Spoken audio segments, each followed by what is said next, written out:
Hello and welcome to the zombie apocalypse, or Leicester Square as it's more commonly known. It's the backdrop for our glitzy and glamorous world premiere. So throw on your glad rags, or just rags, and let's see if we can survive this. I am in Leicester Square, and we are unleashing the world premiere of World War Z in 3D. It's massive, it's global. I'm happy that everyone else can see it now and enjoy it, because it is great fun. It is the most intense thing you're going to see all summer.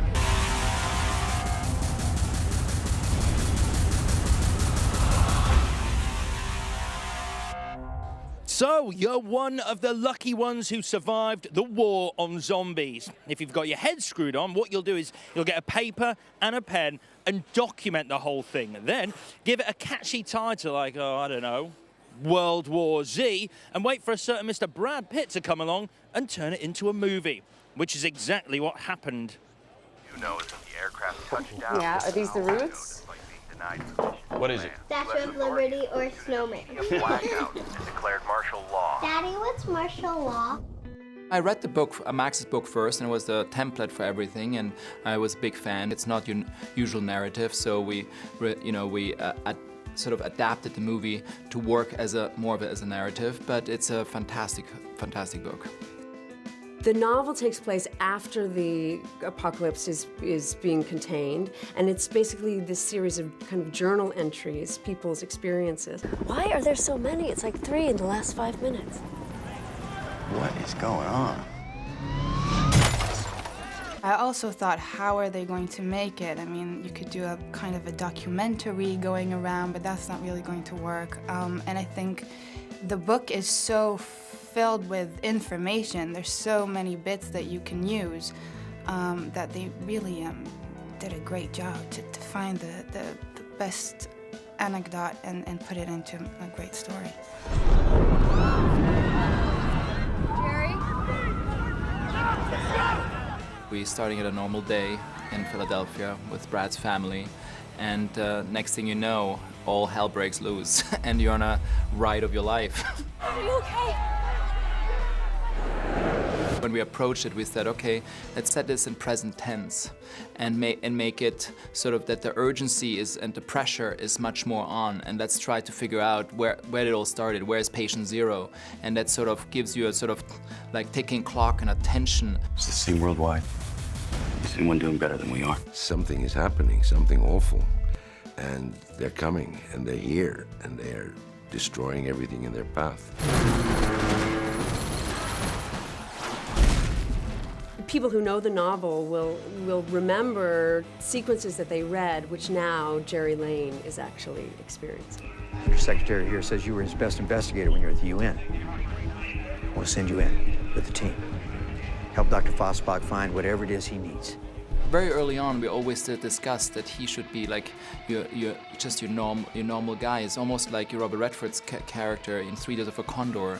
You know, you set a character into a situation that then he makes him become a hero, and he's forced to become a hero, and he has no choice. But ultimately, he's a family man. Can't help you. Can't leave my family. Take a look around here, Mr. Lane. Each and every one of these people are here because they serve a purpose. There's no room here for non-essential personnel. You want to help your family? Let's figure out how we stop this. It's your choice, Mr. Lane. Brad is basically sent out to find out who they are, where they come from, and how to fight them, how to defeat them, and how to save the world, if you like, and save civilization. If I could get into Russia, where would I start? Russia's a black hole. I need answers. The action starts within the first 5 minutes of the movie and then absolutely does not stop. And I wondered how it would feel to just keep it all at that kind of fevered pitch, and it was very, very exciting. And then it translated, once it was edited, it just translates beautifully. We're getting out of here. It feels so realistic. Everything is so close to reality until the word zombie comes across. There was a memo sent from this installation. Pretty obvious nobody back home bothered to read it. It's not just, you know, sort of a scary movie, or it's not just an action movie. It really tells a story beyond the story of the zombies coming and who they are and how we're going to fight them. It tells a story of human solidarity, of how people from different ends, sometimes of conflicts, find each other and help fight for values of life. I'm not gonna force you.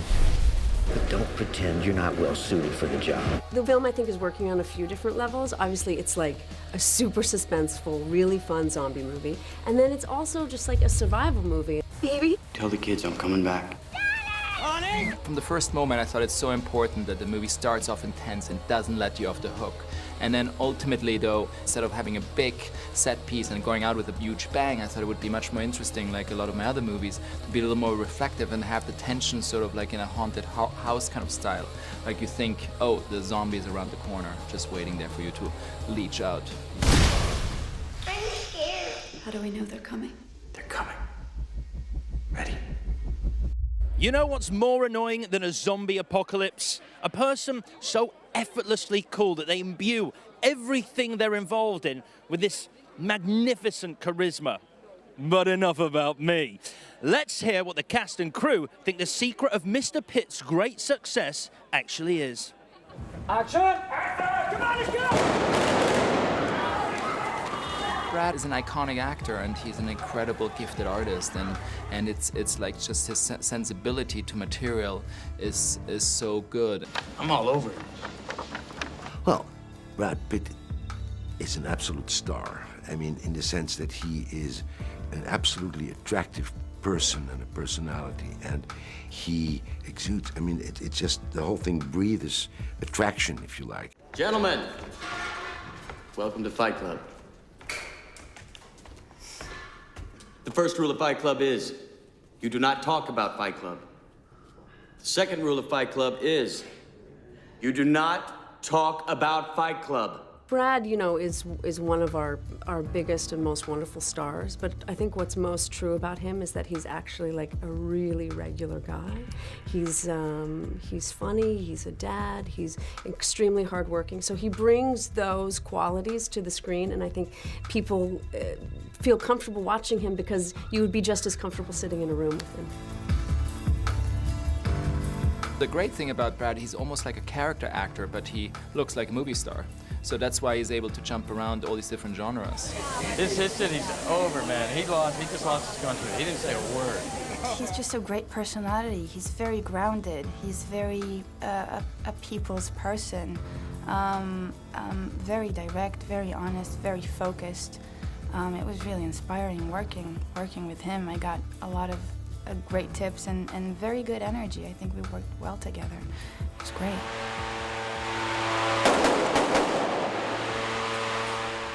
When you work with him on a set, and it's the same as when you meet him in real life. It sounds a bit snobbish because most of us don't meet him. I had the pleasure of meeting him both in real life and on the set, and he is someone who draws you in automatically. Why? Why now? He has that incredible quality of he absolutely plays leading man, but he's also a character actor, which makes his career fun and diverse. I want you to do me a favor. Yeah, sure. I want you to hit me as hard as you can. What? I want you to hit me as hard as you can. He's very gentle, he's very open, he's very curious. So he gives you a feeling of you're at ease with him, which is the role he plays in this film. He goes around the world in these incredible circumstances, and people open up to him. They come to him, not because he can save them necessarily, but because as his personality attracts that. And so it's an incredible experience to work with this man. Ready and action! Hey, I'm good. Joking. One ammo count, and then you reload your match. We both have a very similar artistic approach, and that was really a really great thing to work with him on this. He's a real actor. I mean, he's really an artist in that sense, and he blends into what he's doing, and he's always played characters, characters you believe in, even when they're extreme characters. You know, in some of his movies, he's like, you know, in Glorious Bastards, I mean, he's like, I love that character also that he plays. And you get it right away, and then you're just there, and you're just captive, you know. My name is Lieutenant Aldo Rain, and I'm putting together a special team, and I need me 8 soldiers. We're gonna be dropped into France, dressed as civilians. Once we're in enemy territory, as a bushwhacking guerrilla army, we're gonna be doing one thing, and one thing only. Killing Nazis. I think it was 7 that really, because his character goes through horrible things, and every little nuance that he does is really fascinating to watch as a performance. Honestly, have you ever seen anything like this? No. Well, that just about wraps up part 1 of our World War Z special, but fret ye not, because in part 2, Brad Pitt himself will be giving us some tips on how you survive a zombie apocalypse. Stay there. Welcome back to our very special and exclusive behind-the-scenes look at World War Z. Now, I'm probably not alone when I think that the idea of a world ravaged by a zombie epidemic, The Walking Dead, killing everyone on sight, as particularly terrifying. Well, it turns out Hollywood has caught on to this creepy concept too.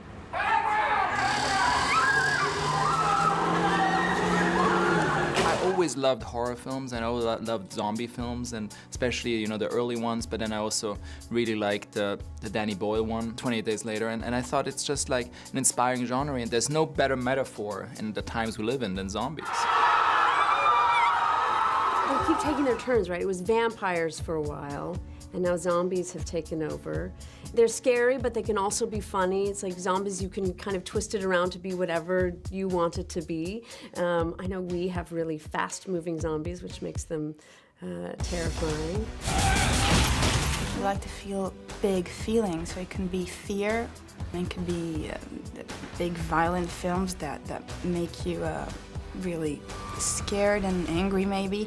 It's just thrilling to sit on your seat and never know what's going to happen next, and get surprised and blown away again and again and again.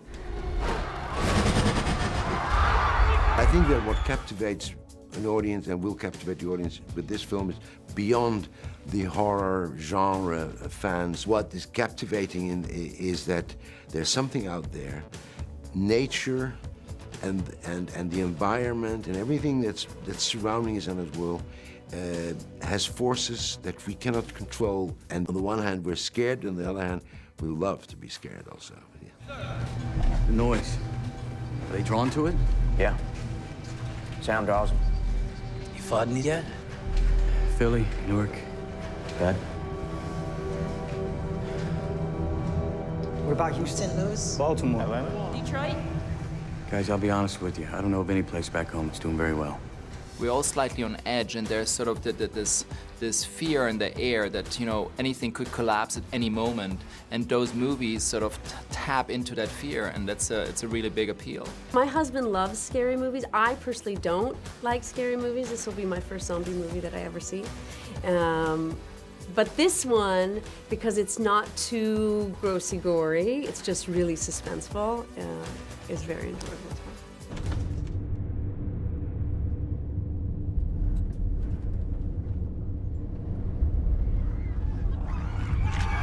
You work and just make the strip and tighter and tighter and the cut tighter and tighter. And it's a constant work, and you just overlook it. And where's another thrill we can put in? Where we can put people again onto that on edge? Where's another scare we can add? Zombie films, I hope someone is going to kill them. I hope someone's going to get rid of them because they're absolutely terrifying. I think it's one creature that really, because it's so undefined. I mean, are they alive? Are they dead? How are they walking? How are they still? Why are they so greedy after getting more blood and more? It's really disgusting. I definitely want to be on the edge of my seat, and hopefully there are moments where I'm closing my eyes.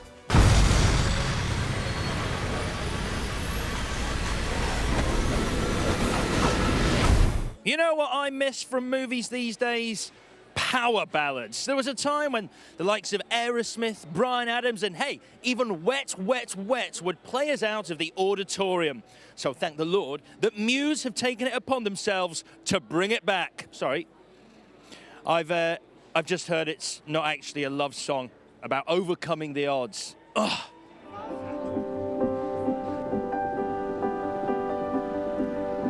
Very honoured to get usage of a couple of our songs from the album, Isolated System being the main one. The opening credits, when the film opens up, you have all these sort of scenes of chaos from around the world, and you know, we're really influenced by that kind of apocalyptic stuff, and I actually read World War Z when we were making the album, so it's a perfect fit really. I'm really happy it's been used, and I think, you know, of course it makes a film, what can I say? It's great, yeah. I mean, the music really seems to work great with the imagery in the film, and you know, and that song again, like Matt was saying, it's very, you know, I think when we were creating that song, it came from a very kind of desperate end of the world survival type feeling anyway inside. I think that's what we're trying to do with the music, so it fits perfectly. Straight after the screening, we're playing, we've got our gear set up in Horse Guards Parade, a very famous location in London there, and we're playing a free concert for a bunch of our fans. I think we've got about 15,000 fans turning up, hopefully, and it could be crazy, it could be fun. We got Muse here tonight helping us unleash the film. And from our point of view, when we started making this film a couple of years ago, we discussed trying to find a Tubular Bells, which is, if you remember, that's the theme song to The Exorcist. It wasn't written for The Exorcist. The Exorcist appropriated it, and then it became the theme song for The Exorcist. And we wanted to find something that kind of had that same kind of feeling.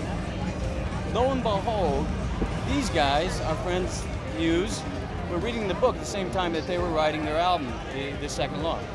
And lo and behold, there is a song on there called Second Law that is so reminiscent of Tubular Bells. And we found it.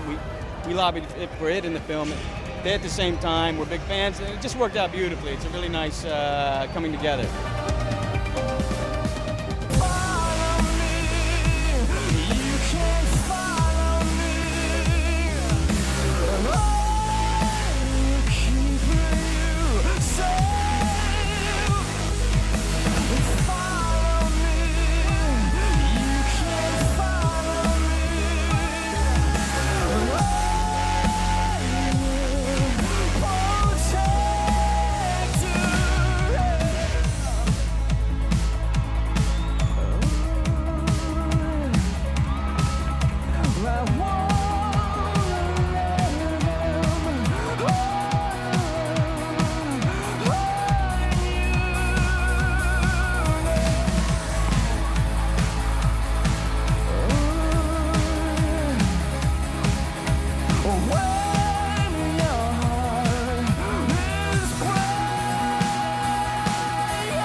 Believe it or not, these adoring fans crammed into Leicester Square aren't here just to catch a glimpse of me. They're here to see a man by the name of Brad Pitt and me.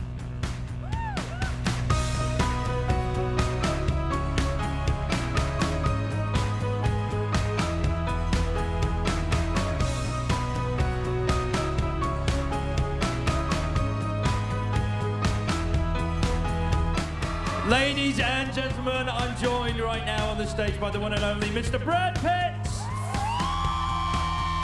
How are you doing? How have you found this phenomenal reception here in London? Yeah, it's been fantastic. This has been a long time coming, and we're really happy to bring it back here. We shot it here, with the crews here. All the extras in the film are from here, so it's really nice that we started out here. It's something of a homecoming then. Yeah, exactly that. If you had to pick out one challenge that was the biggest in bringing World War Z to the big screen, what would that be? You know, every day when you shoot for weeks and weeks with thousands of extras and trying to create mass hysteria, you just sometimes think at night, when can we just shoot a simple dinner scene? It's like 4 people. What was it about the book, the fantastic book, World War Z, that appealed to you that you thought, you know what, this will make a great feature film? Well, they took the genre and turned it on its head. It was a completely original approach to this idea of this zombie apocalypse.